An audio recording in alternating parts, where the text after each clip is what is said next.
Hello and welcome. It is Tuesday, November the 8th, and this is the Greenbrier Valley Church of the Nazarene with your daily devotion.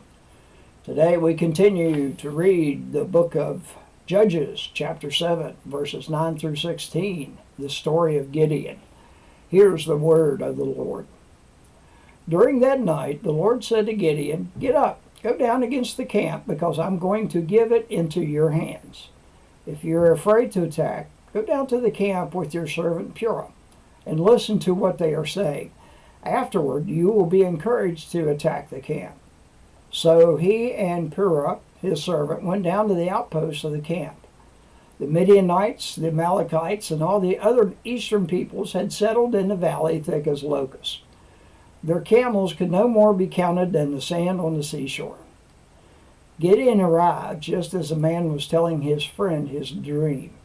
"I had a dream," he was saying.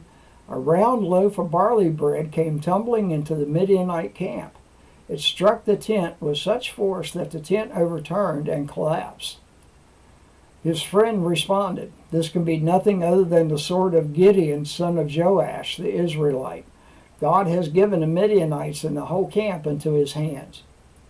When Gideon heard the dream and its interpretation, he bowed down and worshipped. He returned to the camp of Israel and called out, "Get up! The Lord has given the Midianite camp into your hands." Dividing the 300 men into 3 companies, he placed trumpets and empty jars in the hands of all of them, with torches inside. And this is the word of the Lord.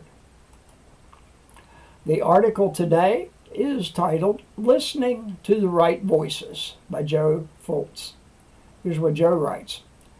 "We live amid a noisy world where we are constantly barraged by messages from our culture. Many, if not most, of those messages are not what God would want to say to us. In our text today, Gideon seems scared. Even the description of the enemy has an ominous tone. Verse 12 suggests that the army has more camels than Gideon has men. It must have seemed impossible to Gideon that he and his band of 300 could be victorious.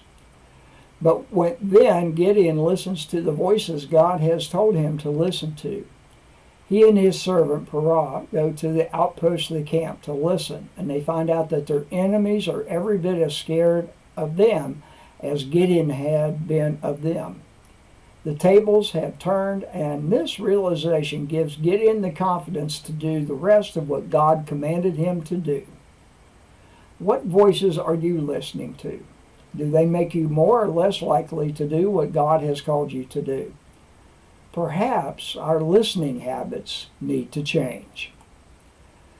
The hymn today is Where Across the Crowded Ways of Life by Frank Mason North.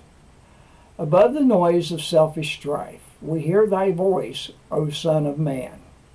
And from the 32nd Psalm, verse 8, I will instruct you and teach you in the way you should go. I will counsel you with my loving eye on you. And this is your daily devotion for Tuesday, November the 8th. Have a blessed day.